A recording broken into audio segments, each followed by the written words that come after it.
Como cada lunes hablamos con nuestro historiador de cabecera, uno de los historiadores de cabecera, que es don Pío Moa. Don Pío, muy buenos días. Hola, buenos días. Bueno, lo primero, hablar hoy sobre la Armada Invencible inglesa.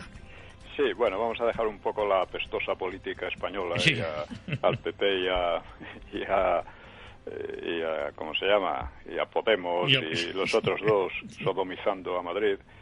Y vamos con un hecho histórico del que la inmensa mayoría no tiene la menor idea y que, sin embargo, fue un hecho trascendental para España. Sí. Y es la derrota desastrosa de la Armada Invencible inglesa.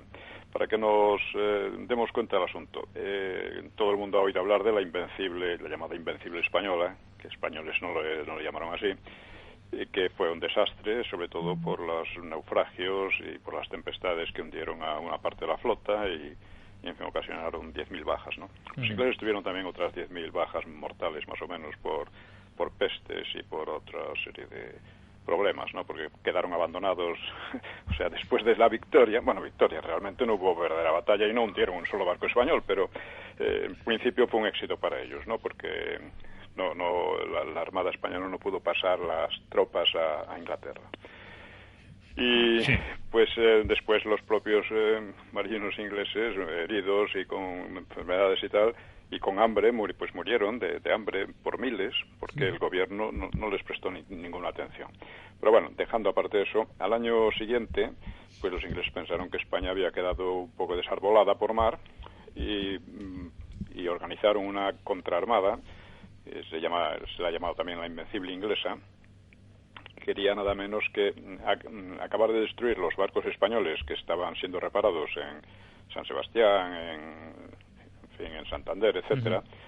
Querían también capturar la flota de Indias en las Azores y querían, sobre todo, ocasionar la rebelión de Portugal contra España.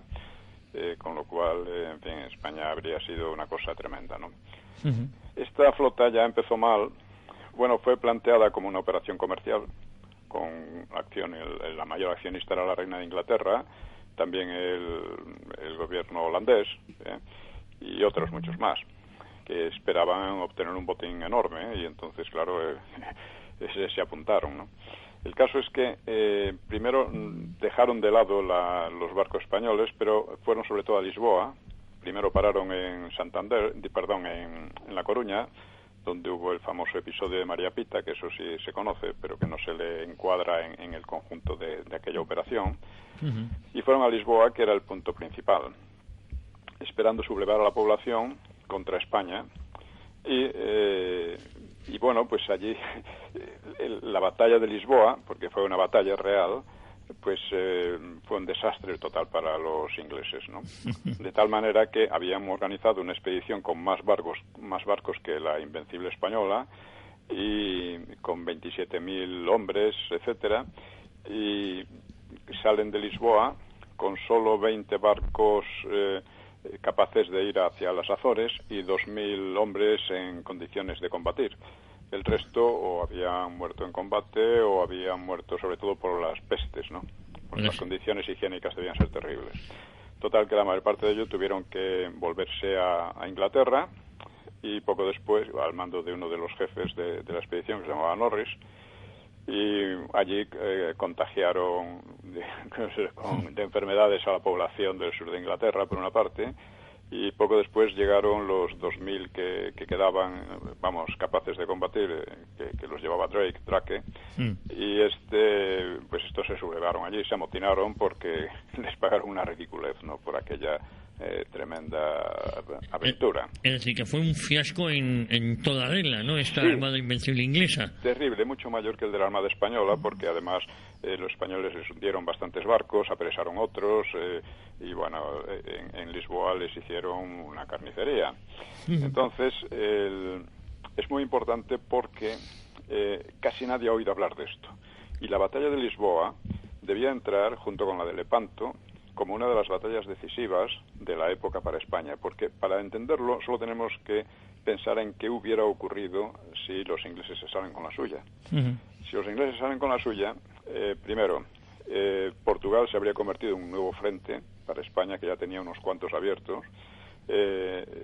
Posiblemente se habría perdido incluso Portugal, que tenía una flota importante y tenía un imperio importante, con lo cual los ingleses, junto con la ayuda de los holandeses, porque en la flota aquella también participaron holandeses, pues habrían dominado el Atlántico, habrían cortado las Azores, quiere decir, habrían cortado la ruta de las Azores, habrían prácticamente impedido la comunicación entre España y América.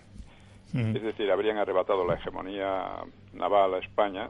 Muchos creen que con la invencible española ya la habían arrebatado y no fue así, fue lo contrario. Y las consecuencias habrían sido catastróficas porque habrían repercutido en Flandes, en Francia, en el Mediterráneo, en todas partes. Y sobre todo habrían cortado a España la comunicación con América o lo habrían hecho sumamente difícil. Claro. ¿Y cuál es el motivo de que gestas, por ejemplo, como la de Blas de Lezo, no haya sido conocida hasta hace relativamente poco, y su batalla de Cartagena de Indias, esta batalla de Lisboa, o incluso la figura de Bernardo de Gálvez, que también ha pasado un poquito desapercibida, ¿no? Sí. Bueno, yo en Nueva Historia de España, en el libro pues trato, por ejemplo, el fracaso de la contraarmada. Pero es que usted puede buscar en libros importantes, incluso de Ricardo de la Cierva, que es mucho mejor historiador que todos sus detractores, ¿no? Puede buscar y no aparece en los libros en general, no aparece. Y la respuesta viene a ser la misma. Aquí lo que ha predominado desde hace bastantes años es la propaganda inglesa. O sea, los ingleses en general adoptan una actitud más lógica y más razonable en relación a su historia. O sea, sus fracasos procuran olvidarlos, no prestarles demasiada atención y en cambio ensalzar sus éxitos. Aquí en cambio hay una multitud de cretinos que se regodean en los fracasos de España, ¿no? Y claro, esto se nota. Como usted ha dicho lo de Blas de Lezo, bueno, Blas de Lezo estaba olvidado hasta hace 15 o 20 años. Sí. Actualmente ya no es así. Bueno, pues una de las cosas que me propongo es que la batalla de Lisboa pase de nuevo a la historia, se recuerde como lo que fue, y con un éxito enorme para España y un fracaso enorme para los ingleses, que además de consecuencias históricas trascendentales, porque Portugal siguió con España 50 años más, España siguió hegemónica en el océano 50 años más, etcétera, etcétera, ¿no? Pues del resto del micrófono... si me permite, es que precisamente en Una hora con la historia lo estamos tratando, lo pueden ver en YouTube hoy, o estos días, y también lo estoy en mi blog, estoy insistiendo en ello. Es un hecho histórico trascendental, debe conocerse, debe recordarse como lo de Cartagena de Indias y debe acabarse de una vez con esta estúpida manía de olvidar nuestros éxitos y estar siempre hablando de fracasos, ¿no? Claro, esa es la otra derivada que yo le iba a preguntar muy rápidamente. ¿Cuál es el motivo de que España solo recuerde derrotas que además fueron medioambientales, por decirlo de alguna manera, como la Armada Invencible, y nunca hazañas de la magnitud de la batalla de Lisboa? Claro, pues eso, o de la de Cartagena de Indias, es que además hay otro aspecto, y si usted pregunta en cualquier sitio en España o fuera de España, ¿no?, ¿cuál es el país que tiene un historial naval más importante en la historia humana? Dirá que Inglaterra. Pues no, señor, es España. Es España. Los barcos españoles son los primeros que cruzaron el Atlántico, descubrieron América, cruzaron el Pacífico, dieron la vuelta al mundo, que crearon rutas comerciales por todo el mundo, entre todos los continentes. O sea, los ingleses fueron después, y en gran parte sobre las huellas que habían marcado los españoles como pioneros. Pero aquí en España no se le da importancia, no sé, o sea, eso se recuerda a la Invencible, Trafalgar y ya está. Y poco más. Sí. Pues, don Pío, muchísimas gracias, y le mando un abrazo muy fuerte y estaremos muy atentos a su canal de YouTube y sobre todo a su blog. Muchas gracias y un abrazo para vosotros. Un abrazo fuerte, gracias.